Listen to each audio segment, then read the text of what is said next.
यहां पर भी वही चेहरा दिखना चाहिए। वो मासूम लोग जो इस पूरे जंग से त्रस्त हैं, उनके बारे में कोई नहीं सोच रहा है और इसी वजह से आज भी 40 दिन के बाद सीज फायर तो है, लेकिन जंग का तनाव कम नहीं हुआ है। इस्लामाबाद में जो बातचीत बेनतीजा रही है, उसके बाद प्रेसिडेंट ट्रंप ने अब हॉर्मुज को लेकर और सख्त रुख अख्तियार कर लिया है। अमेरिकी अधिकारी ईरान के साथ बातचीत के दूसरे दौर की तैयारी में है और बैठक की तैयारी ऐसे समय में चल रही है जब अमेरिका ईरान का 2 हफ्ते का सीज फायर खत्म होने की तारीख बेहद नजदीक है। और ट्रंप ने स्टेट ऑफ होर्मुज को ब्लॉक कर दिया है। खबर है कि ट्रंप प्रशासन जल्दी ईरान के साथ बातचीत के सेकेंड राउंड की तारीख तय करने वाला है। 10 अप्रैल को पहले बातचीत हुई थी और यह मीटिंग अब 21 अप्रैल को सीज फायर खत्म होने से पहले हो सकती है। हालांकि इस पर अभी आधिकारिक तौर पर कुछ सामने नहीं आया है।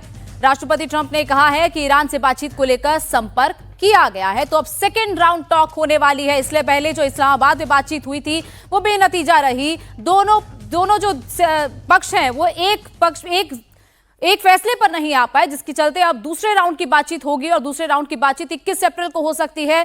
ये जो 14 दिन का सीज फायर था, ये सीज फायर खत्म होने वाला है और उससे पहले ये बातचीत होने वाली है।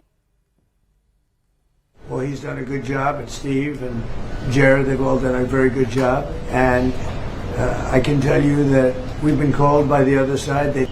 We've been called this morning by the right people, the appropriate people, and they want to work a deal. They would like to work a deal. अब इस्लामाबाद में हुई पहले दौर की वार्ता तो असफल रही थी। अमेरिका ने ईरान से 20 साल के लिए यूरेनियम संवर्धन रोकने की मांग की थी, जबकि ईरान ने अधिकतम 5 साल तक इसकी पेशकश को माना था। वहीं अमेरिका की ओर से जो संवर्धित एनरिच यूरेनियम है उसको वापस वो लेना चाहते थे, यानी कि अमेरिका अपने पास लेना चाहता था, जबकि ईरान इसे अपने पास रखना चाहता था, लेकिन एटमी प्रोग्राम को आगे बढ़ाने की जगह उससे एनर्जी प्रोड्यूस करना चाहता था, यानी कि जो पावर प्लांट चलते हैं जिससे बिजली पैदा की जाती है। और इन्हीं मुद्दों पर सहमति नहीं बनने के कारण ही ये पीस टॉक फेल हो गया। अब अगर दोनों पक्ष तैयार होते हैं तो इससे आगे बात बढ़ सकती है। और 21 अप्रैल को 2 हफ्ते की सीजफायर की डेडलाइन खत्म हो रही है। उससे पहले अमेरिका ईरान वार्ता का दूसरा दौर भी होने वाला है। गुरुवार को इस्लामाबाद या जिनेवा में यह बातचीत होने की संभावना है। खबरों के मुताबिक पहले दौर की वार्ता में नाकामी हाथ लगने के बाद पाकिस्तान एक बार फिर वार्ता की मेजबानी करने के लिए दबाव बना रहा है। तो पाकिस्तान एक बार फिर से मेजबानी करना चाहता है उस वार्ता की जो दूसरे राउंड की होने वाली है अमेरिका और ईरान के बीच में। और इस बीच अमेरिका के उपराष्ट्रपति जेडी वेंस ने इस्लामाबाद में वार्ता फेल होने को लेकर बड़ा दावा किया है। वेंस ने कहा है कि ईरान की तरफ से वार्ता के लिए जो इस्लामाबाद आए थे उनके पास बड़ा फैसले लेने का कोई अधिकार यानी हक ही नहीं था। वेंस का कहना है कि ईरान के वार्ताकारों ने अमेरिकी डील को रिजेक्ट नहीं किया, बल्कि उनके पास वो अधिकार नहीं थे कि वो अमेरिका के दिए बेस्ट ऑफर को मंजूर कर पाते। कहा जा रहा है कि ईरान के वार्ताकार गालिबाफ और अरागाची बातचीत आगे जरूर बढ़ाना चाहते थे, लेकिन असली फैसला तो IRGC यानी कि इस्लामिक रेवोल्यूशनरी गार्ड कोर और अस्पताल के बेड से ऑर्डर देने वाले सुप्रीम लीडर मुश्तफा खामनेई को देना है। वहां से वार्ताकारों को अमेरिकी डील मंजूर करने के लिए हरी झंडी नहीं मिली थी। हालांकि वेंस ने उम्मीद जताई है कि अभी भी ईरान के साथ एक ग्रैंड डील संभव है, लेकिन इसके लिए ईरान को अगला कदम उठाना होगा, क्योंकि अमेरिका की पोजीशन अब वही है जो वार्ता से पहले थी। अमेरिका पूरी तरह से होर्मुज खोलना चाहिए, ये डिमांड रखता है। संवर्धित यूरेनियम ईरान से हटाया जाना चाहिए, ये भी अमेरिका की डिमांड है। और इसके साथ साथ ये दावा किया जा रहा है कि अमेरिका ये चाहता है कि ईरान कम से कम 20 साल के लिए अपना परमाणु कार्यक्रम रोक दे, जबकि ईरान 5 साल तक अपने एटमी प्रोग्राम को रोकने के लिए तैयार था। इधर ईरान और अमेरिका में दूसरी वार्ता की सुगबुगाहट भी है और उधर खाड़ी में होर्मुज बंदी को लेकर दोनों देशों में तनातनी देखने को मिल रही है। होर्मुज पर नेवल ब्लॉकेड की डेडलाइन खत्म होने के साथ ही अमेरिकी सेना ने अब स्ट्रेट ऑफ होर्मुज से निकलने वाले ईरानी शिप्स की नाकेबंदी शुरू कर दी है। इस ब्लॉकेड को लागू करने के लिए अमेरिकी नेवी के 15 वॉरशिप स्ट्रेट ऑफ होर्मुज के ईस्टर्न इलाके में तैनात हैं। प्रेसिडेंट डोनाल्ड ट्रंप ने साफ कर दिया है कि अमेरिकन नेवी ईरान से तेल लेकर रवाना होने वाले टैंकर्स को रोकेगी। इस्लामाबाद में ईरान के साथ बातचीत नाकाम होने के बाद ट्रंप ने स्ट्रेट ऑफ होर्मुज से निकलने वाले ईरानी टैंकर्स की नाकेबंदी का ऐलान किया था। अमेरिका की इस नाकेबंदी के जवाब में ईरान ने भी कहा है कि अगर उसके पोर्ट्स को नाकेबंदी से नुकसान पहुंचा तो फिर वो मिडिल ईस्ट के देशों के बंदरगाहों को निशाना बनाएंगे।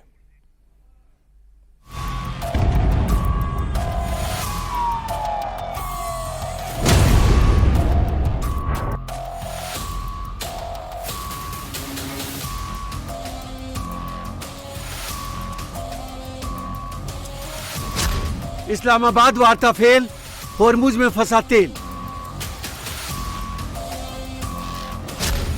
ईरान युद्ध का नहीं निकला समाधान, फिर होगा घमासान।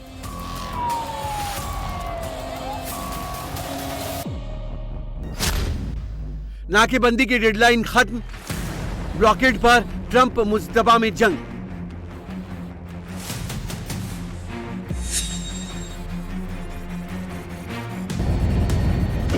ईरान युद्ध में पाकिस्तान के जरिए शांति की नाकाम कोशिश के बाद एक बार फिर अमेरिका और ईरान के बीच तनाव गहराता जा रहा है।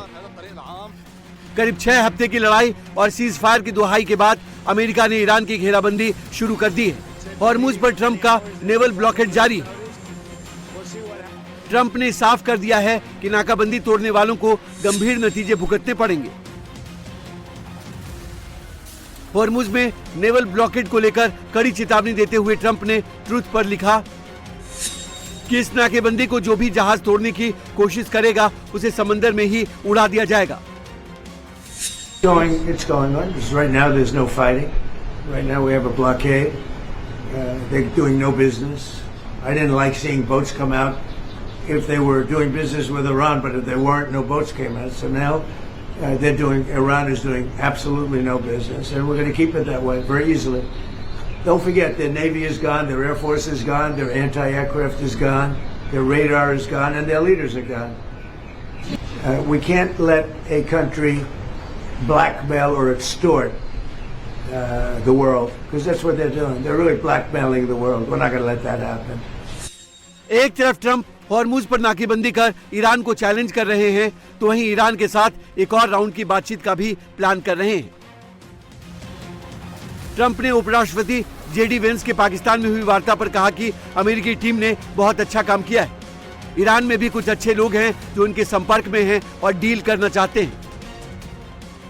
Well, he's done a good job, and Steve and Jared, they've all done a very good job. And I can tell you that we've been called by the other side. We've been called this morning by the right people, the appropriate people, and they want to work a deal. They would like to work a deal. एक तरफ America Hormuz पर नाकेबंदी के जरिए दुनिया को message देना चाहता है कि उसने पीस टॉक फेल होने के बाद ईरान की मनमानी खत्म कर दी है, तो वहीं ट्रंप अब अपने अगले टारगेट को लेकर भी बात करने लगे हैं। सोमवार को ट्रंप ने कहा कि ईरान की टेंशन खत्म होने के बाद वो क्यूबा का रुख कर सकते हैं। And we may stop by Cuba after we're finished with this, but Cuba is a nation that was just been horribly run for many years by Castro. राष्ट्रपति ट्रंप ईरान के बाद क्यूबा का जिक्र कर रहे हैं, तो इधर हॉर्मुज पर अमेरिकी नाकेबंदी के बाद एक बार फिर अमेरिका और ईरान आमने सामने हैं। ईरानी सुरक्षा बलों ने कहा है कि किसी भी सैन्य कार्रवाई का जवाब दिया जाएगा और उनके पास अभी भी कई सीक्रेट हथियार मौजूद हैं। ईरान ने अमेरिकी नाकेबंदी को गैर कानूनी बताते हुए हॉर्मुज स्ट्रेट पर अपने स्थायी नियंत्रण की बात कही है। इसके साथ चेतावनी भी दी है।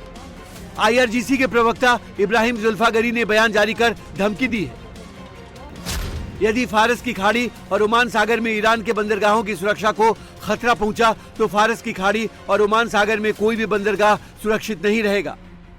दुश्मन मुल्क से जुड़े जहाजों को हॉर्मुज स्ट्रेट से गुजरने का अधिकार नहीं है और न ही होगा, जबकि अन्य जहाजों को IRGC के नियमों का पालन करते हुए हॉर्मुज से गुजरने की इजाजत जारी रहेगी। हॉर्मुज पर अब एक तरफ अमेरिकी नाकेबंदी है और धमकी दी गई है कि किसी ने स्ट्रेट पार करने की कोशिश की तो उस जहाज को उड़ा दिया जाएगा। तो ईरानी सेना हॉर्मुज की नाकेबंदी की सूरत में पूरे मिडिल ईस्ट के पोर्ट पर हमले की चेतावनी दे रही है। मतलब ये कि इस बार युद्ध रिजीम चेंज करने या एटमी प्रोग्राम खत्म करने के लिए नहीं, हॉर्मुज पर कब्जे के लिए हो सकती है। और स्टेट ऑफ हॉर्मुज की नाकेबंदी के बाद ट्रंप का बड़ा दावा सामने आया है। राष्ट्रपति ट्रंप ने कहा है कि अमेरिकी नेवी की निगरानी में कल हॉर्मुज से 34 जहाजें गुजरी हैं और ट्रंप का दावा है कि जब से ईरान ने हॉर्मुज को बंद किया है उसके बाद वहां से पार करने वाले जहाजों की सबसे बड़ी संख्या है। हॉर्मुज को बंद करने की ईरानी कोशिश को ट्रंप ने बेवकूफी वाला कदम भी बताया है और एक ट्वीट के जरिए उन्होंने बताया है कि 34 जहाजों को निकाला गया है। हॉर्मुज की नाकेबंदी को लेकर ईरान ने अमेरिका और राष्ट्रपति ट्रंप को चेतावनी दे दी है।